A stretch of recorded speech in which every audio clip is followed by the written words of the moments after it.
Hello दोस्तों, आपका स्वागत है एसक्यूएल के डे 4 के पार्ट 1 में। और इस वीडियो में हम बात करेंगे केस व्हेन स्टेटमेंट के। ठीक है, तो चलिए शुरू करते हैं इस वीडियो का। आपने कभी ना कभी नोटिस किया होगा कि ट्रैफिक का जो सिग्नल होता है ना, ये कंडीशन के बेसिस पे चलता है। कैसा कंडीशन? अगर रेड है तो स्टॉप, नहीं तो अगर ग्रीन है तो गो। ठीक है ना? और हम ऐसे ही जाते हैं। तो ये जो चीज होता है ना, ये हमारे ब्रेन में सिग्नल जाता है कि अगर ये रेड हुआ तो हमको स्टॉप होना है, अगर ग्रीन हुआ तो गो होना है। तो ये पूरा जो प्रोसेस है ना, आप अगर गौर से नोटिस करोगे, ये तो एक कंडीशन है ना।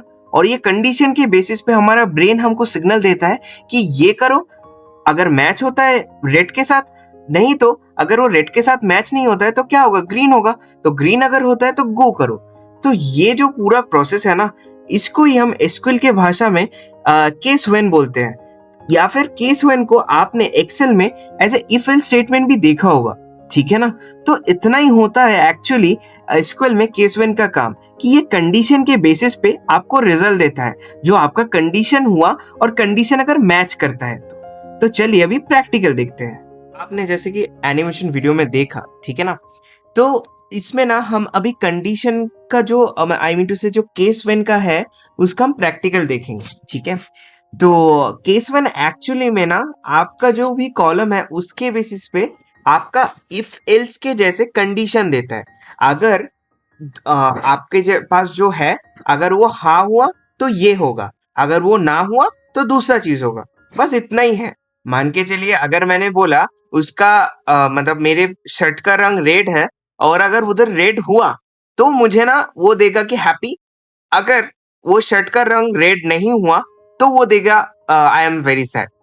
ऐसे वाले कंडीशन के ऊपर ये सिर्फ काम करता है केस व्हेन। ठीक है, तो सेम चीज हमारे एक्सेल में या फिर हम कोई भी कुछ में करेंगे तो इफ एल्स होता है। तो सेम टू सेम जिन्होंने ऑलरेडी एक्सेल किया है या फिर जो कोडिंग बैकग्राउंड से आ रहे हैं, उनको ये चीज बखूबी पता होगा कि ये चीज होता है। और उसका ऑल्टरनेटिव में हमारे एसक्यूएल में केस व्हेन फंक्शन होता है। ठीक है, तो देखो, हम जैसे कि केस व्हेन जब लिखते हैं ना, तो क्या करते हैं कि केस होता है आपका बिगिनिंग। ठीक है, और और ये जो एंड पार्ट होता है ना, ये होता है आपका एंड। नाम से ही पता चल रहा है एंड होता है। तो केस एंड एंड, इसके बीच में आपका कंडीशन काम करता है।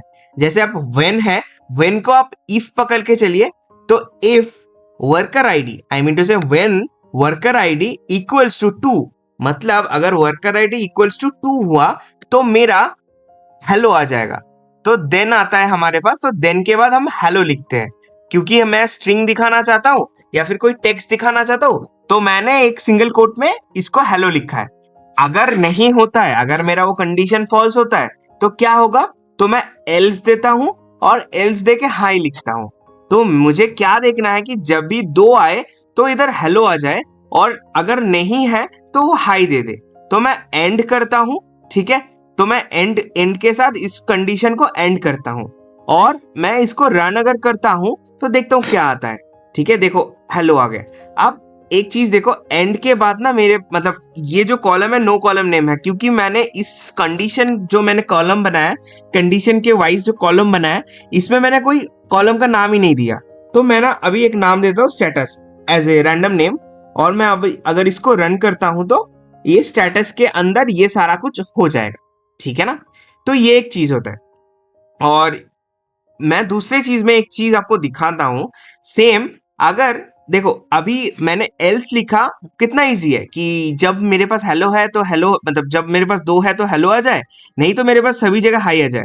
ठीक है, बट मैं ना नहीं चाहता हूं कि मैं एल्स का यूज करूं। मैं नॉर्मली ऐसे अगर रन कर देता हूं विदाउट एल्स, देखो इधर ना एल्स नहीं है, डायरेक्टली एंड हो गया। ठीक है, तो क्या होगा कि जो कंडीशन मैंने दिया है स्टैटिक करके, क्योंकि 2 अगर आए तो ये होगा, मैंने तो इसको ऑलरेडी मैंने ऑर्डर दे दिया है, तो वो तो देगा ही देगा।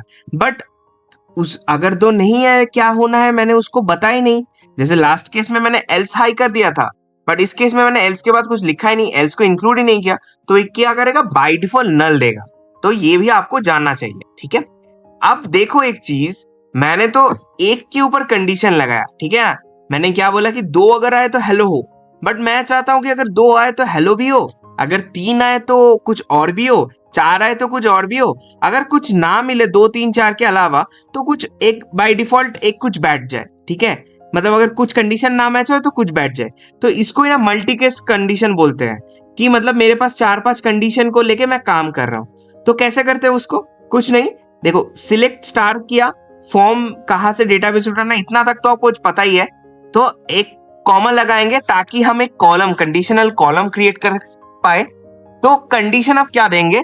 केस और एंड के साथ तो शुरुआत और खत्म रहेगा ही रहेगा। जो काम करेंगे हम अंदर करेंगे। क्या किया हमने? व्हेन लिया कि मतलब ये इफ हो गया, तो when worker ID is equal to 2 then hello, ठीक है। इतना तक तो पहले वाला के जैसा सही है, पूरा इक्वल हो गया, ठीक है। बट आप एक चीज देखो, हमारे पास अगर हमने मल्टीपल कंडीशन लगाना है तो हमको ना इतने बार व्हेन लगाना है। मान के चलो अभी मुझे 3 के ऊपर भी देखना है तो मैंने हरी कर दिया, मैं 4 के ऊपर देखना हो ब्रावो कर दिया। अगर मुझे 2 3 4 के अंदर कुछ नहीं मिलता है तो मैं एल्स लगा के उसको उसके बाद मैं हाई कर देता हूं, ठीक है। तो इतना ही होता है कि जितना आपको कंडीशन चाहिए, अगर मैं चाहता तो इधर नीचे 5 भी दे सकता था, मैं दिखाई देता हूं आपको। मैं ऐसे कर लेता हूँ और नीचे चला जाता हूँ और मैं इधर वेन लिख देता हूँ और इधर 5 दे देते हैं और इधर कर देता हूँ, कुछ भी कर देते हैं ऐसे, रैंडमली हम कर देते हैं, ठीक है। तो ऐसे मैं अगर रन करता हूँ तो देखो 5 की जगह हुम आ गया, जो पहले नहीं था, ठीक है। तो यही होता है मल्टीपल कंडीशन के साथ, आप आपके मनचाहा मुताबिक कुछ भी कर सकते हो ऊपर नीचे, ठीक है। ये एक होता है। अब आपने एक चीज नोटिस किया होगा कि अरे भाई ये जो मैं कर रहा हूं, 2 अगर आए तो ये हो, 3 अगर आए तो ये हो, 4 अगर आए तो ये हो, 5 अगर आए तो ये हो। मैं ना क्या कर रहा हूं कि इसके साथ ना इन लोगों के मतलब वैल्यू को डिफाइन कर दे रहा हूं। मैं ये नहीं कर रहा हूं कि एक रेंज के अंदर, मतलब 1 से 10 के अंदर अगर आए तो ये हो जाए। मतलब ये चीज ना डायनामिक नहीं हो रहा है। मैं उसको स्टैटिक बना दे रहा हूँ। अगर 2 हो तो ये हो, 3 हो तो ये हो, 4 हो तो ये हो। मतलब इसमें ना डायनामिक वाला मजा नहीं आ रहा है।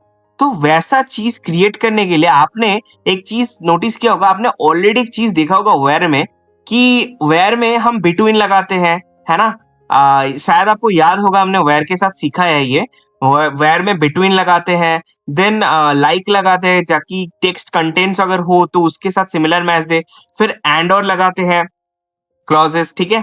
तो ये सारे चीज भी ना आप केस के साथ यूज कर सकते हो, क्योंकि ये क्या है, कंडीशन है। वेयर क्या था? वेयर भी कंडीशन था, तो कंडीशन के साथ कंडीशन, तो बस आप यूज कर सकते हो उसको। तो मैं थोड़ा आपको ग्लिम्स दिखा देता हूँ इसका। मैं थोड़ा सा नीचे आता हूँ, आप देखो एक चीज, देखो अगर आप सिलेक्ट करते हो सेम चीज में, ये थोड़ा कॉम्प्लेक्स हो सकता है, बट अगर आपने वेयर को अच्छे से किया होगा, आपने ये चीज को वेल कट को अगर प्रैक्टिस किया होगा, आपको ये इजी लगेगा। देखो एक चीज, केस व्हेन, ठीक है, मेरे केस व्हेन इतना तक तो सही है। जब मेरे पास वर्कर आईडी बिटवीन, ये मैं डायनेमिक बना रहा हूं अभी, ठीक है, बिटवीन 1 एंड 2, मतलब मेरे पास अगर 1 एंड 2 के अंदर है तो मुझे वो हेलो दे दे। चलो इतना तक सही है। फिर मैंने क्या किया, when worker ID equals to 3, अगर 3 हो, या फिर मतलब 3 तो वो देगा ही देगा, अगर सैलरी एक, आई थिंक 1 लाख के 1 लाख से 2 लाख के अंदर हो, ठीक है, हाँ 1 लाख से 2 लाख के अंदर हो तो हुरे हुरे हो जाए, ठीक है। और नहीं तो अगर डिपार्टमेंट मेरा ए से स्टार्ट हो, ए से स्टार्ट हो के कुछ भी हो, देन वो ब्रावो दे दे, नहीं तो वो हाई दे दे। तो ये है मेरा कंडीशन। थोड़ा सा मैंने एक कस्टम बनाया मेरे खुद से, आप कोई सा भी यूज कर सकते हो। इधर आप एंड की जगह, बिटवीन की जगह इसके साथ भी और एक कंडीशन लगा सकते हो। मान के चलिए व्हेन वर्कर आईडी दे दिया, फिर इधर और लगा के कुछ और दे दिया, फिर एंड लगा के कुछ और कंडीशन दे दी। ऐसे करके आप थोड़ा सा प्रैक्टिस करते सकते हो ताकि आप ना ये चीज को माहिर हो जाओ, ठीक है। तो मैं ना सिंपली इसको रन करता हूँ, देखते क्या आता है। मैंने रन किया, देखो क्या हुआ कि 1 और 2 में तो उसने हेलो दे दिया, ठीक है। उसके बाद देखो ये एक थोड़ा सा समझने वाला, 3 में उसने तो बाय डिफॉल्ट हुर्रे दे दिया, ठीक है। अब देखो 1 लाख से 2 लाख के अंदर, ठीक है, 1 लाख में इसने हुर्रे दे दिया, ठीक है, 2 लाख में भी इसने हुर्रे दे दिया, ठीक है। तो इसने ये कर दिया। अब देखो ब्रावो कहाँ दिया दिया, ए।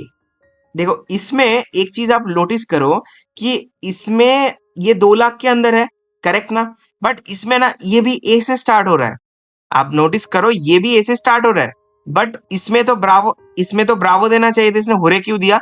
क्योंकि इसके पास जो कंडीशन मेट हो रहा था ये पहले कॉल हो गया था। आप देखो व्हेन वर्कर आईडी इज 3, ठीक है, 3 तो मैच नहीं हो रहा है, बट क्या मैच हो रहा है? 1 लाख से 2 लाख। तो इसने पहले इसको रन करवा दिया, इस कंडीशन को, और इसने हुरे करवा दिया। फिर इसका जब मैच हो गया सारा कुछ, जो भी बाकी था उसके ऊपर ये ब्रावो लागू हुआ। आप समझे? तो ये ना सीरियल वाइज भी होता है, पहले ये होगा, फिर ये कंडीशन मैच करेगा पूरे डेटा के ऊपर, अगर कहीं पर कुछ बाकी रहा तो ये कर देगा। तो ऐसे होता है काम। तो देखो इधर अकाउंट्स है, इसने हुरे कर दिया, जबकि ये ए से स्टार्ट हो रहा है, ठीक है, तो इसमें ब्रावो होना चाहिए। देखिए इसमें इसने ब्रावो कर दिया, इसमें इसने ब्रावो कर दिया, बट इसमें इसने नहीं किया, क्योंकि इसका जो कंडीशन ये मैच हो रहा है ना, ये इसके साथ जा रहा है पहले ही। तो ये कंडीशन है, आपको जो समझना है कि आप कोई भी कंडीशन देखो तो सीरियल वाइज वो पहले जाएगा, ठीक है। तो यही है एक्चुअली केस वेन का, जो कि बहुत यूज होता है आपके डेली लाइफ में। अगर आप एक डाटा एनालिस्ट बनना चाहते हो या फिर एसक्यूएल का कुछ भी करते हो, तो ये वाला जो पोर्शन है केस वेन आपके डेली टास्क में ऐड ऑन होगा ही होगा, ये मैं गारंटी देता हूं आप, ठीक है। तो आशा करता हूं मेरा ये वीडियो आपको अच्छा लगा होगा। अगर अच्छा लगा है तो डेफिनेटली प्लीज सपोर्ट कीजिए, सब्सक्राइब कीजिए चैनल को और शेयर कीजिए, ताकि और कोई भी जिसको एसक्यूएल सीखना है वो सीख पाए। मैं आशा करता हूं मैं आपका हेल्प कर पाऊंगा। And thanks for joining this class. Thanks a lot.